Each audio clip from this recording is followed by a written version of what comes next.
warar kala duwan ayaa ka soo baxaya xariga fanaankan walaalkiis oo tagay magaalada Garowe ayaana si faahfaahsan uga hadlay xarigiisa isagoo oo sheegay inaysan jirin cid oo og yihiin oo ka tirsan ehelkooda ama qaraabo ay yihiin oo fanaankan lacag u aruurinaysa. bismillaahir rahmaanir rahiim. assalaamu alaykum warahmatullaahi wabarakaatuh. daawadayaal ku soo dhawaada Raad Production. aniguna waxaan ahay Yuusuf Cabdishire. magaalada Garowe ee caasimadda Puntland maanta waxay u noqonaysaa markii 2 cisho ka hor lagu xiray fanaanka Sharmaake Cabdinaasir Maxamed oo ku magac dheer Sharma Boy, kaas oo la sheegay in uu waday ama darawal uu ka ahaa gaari shil ku galay duleedka magaalada Garowe meel 25 kilomitir qiyaastii u jirta. haddaba arrinta Sharma Boy ayaa wajiyo kala duwan yeelatay iyadoo oona baraha bulshada lagu arkay saacadahan ka soo gudubnay dad sheegaya inay dhaqaale u aruurinayaan laakiin qoyskiisa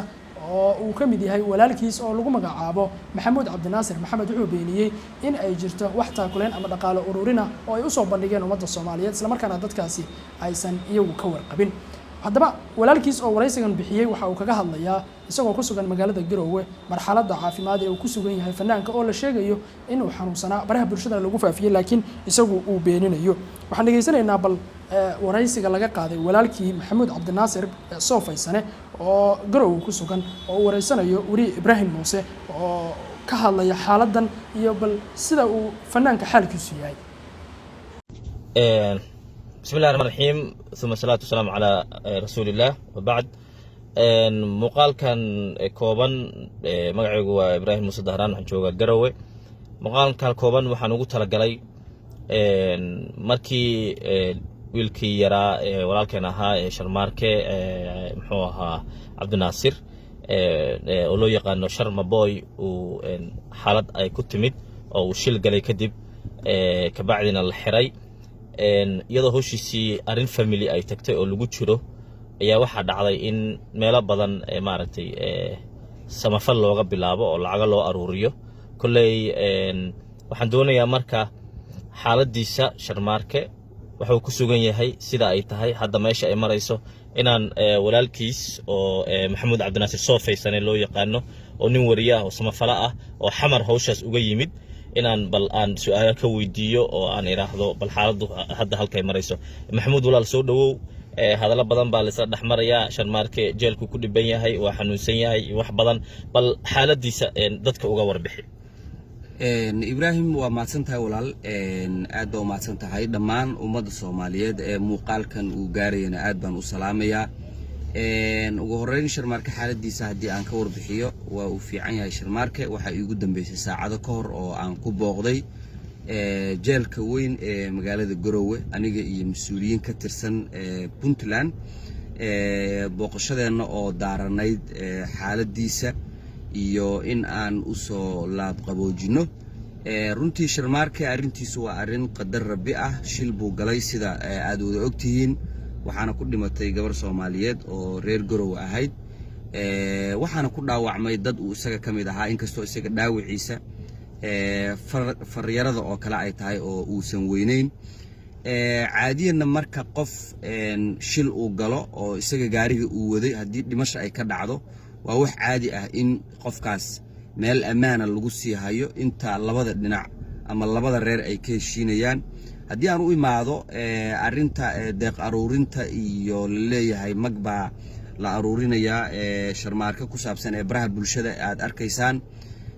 arintaas runtii arin aysan waxba ka jirin weeye oo dad ay ku qaraabanayaan. dadkaasna waxaan leeyahay haddii ujeedadiinu ay tahay in aad dad wax tartaan in aad dad u dhaqnataan way fiican tahay. dadka Soomaaliyeed waa dad qiimo leh waa dad islaam ah waa dad xiliyada adag isgarab istaaga oo runtii isku hiiliya laakiin meelaha ay idinka baahan tahay inaad la aadaan bay fiican tahay sida agoonta abayaashooda ay dhinteen qaarkood askarta ay dhaleen dadka masaakiinta ah ee qaxootiga ku nool dadka xanuunsan ee xaaladooda aan wadanka waxba looga qaban karin meelahaas runtii ajar adduun iyo aakhiraba aad ka helaysaan inaad la aadaan. dadka Soomaaliyeed waxaan rabaa inaan u xaqiijiyo oo aan marka saddexaad ku celiyo aan idin xaqiijinaya inaysan waxba ka jirin. haddii aad aragtaan qof ku haya ama soo qoraya qofkaasan waxa uu aruurinaynaa waa been. sida aad ogtiin Soomaalidu waa dad dhaqan leh waa dad xeerar leh waa dad qabaa'il waa wax caadi ah oo quraanka xataa uu yani ay ku jirto in dadku ay qabaa'il yihiin oo ay isku gartaan la tacaarafu marka arinta sharmaarke arin famil weeye waa arin qabiil u taala qabiilkii baana gacanta kula jira waxaan idin xaqiijinayaa in berri ilaa saa dambe uu soo bixi doono insha Allah uu xaaladiisu ay fiican tahay marka dadka wada barnaamijkaas fanka ah lacagaha lagu aruurinayo walaalayaalow haddii ay idinka tahay naxariis dad meelaha ay u baahan tahay inaad insha Allah la aadaan baan rajaynaya ma arinta alaha uu xanuunsan yahay waxa la leeyahay feelku ku xanuunsan yahay arintaas bal ka war maadaama uu tagteen wal sharmaarka waa caafimaad qaba waa fiican yahay maanta aan u tagay wararkaas iyagana ku saabsan inuu xanuunsan yahay waa been waxaan isleeyahay qofku marka uu yahay qof magac leh dad badan baa waxa ay ka sameynayaan been abuur ujeedaday doonaan ha kala haadaan marka waa wax caadi ah oo jira marka wax ka jira ma dad badan baa jira oo Soomaaliyeed oo ninka dhalinyarada ah ku xiran oo ka naxay oo ka walwalay laga yaabo naftigooda inay isla hayeen garab qabta oo dhinac istaaga marka dadka naftigooda aad bay u mahadsan yihiin hamigooda ah inay sharmaarke dhinac galaan oo ay saacidaan oo ay kaalmeeyaan laakiin wali heerkaas ma gaarin oo ehelkiisii iyo muxuu ahaa dadkiisii iyo adeeradiis iyo walaalihiis baa wali meesha maraya alxamdulillah iyagaana ku guuleysan haduu ila yiraahdo marka aad baa u mahadsan tahay maxamuud waxaan rabaa inta aadan ka bixin inaan u mahad celiyo adiga oo Ibrahim Dahraan Wadani iyo walaashay Mulqayr Cawad oo runtii hadii samafal aan bilaabi lahayn ama dad aan u baahnaan lahayn arintaas dadka ay ka bilaaban lahayd oo runtii meesha ay dhibta ka dhacday jooga dadka caawiya dad masaakiina ma taqaana wax u qabtay marka hadii arintaas marka ay jirto tusaalaha ugu dhow idinka bilaabi lahaa marka waxaan rabaa inaan idinkana idin mahad celiyo aad baa u mahadsantihiin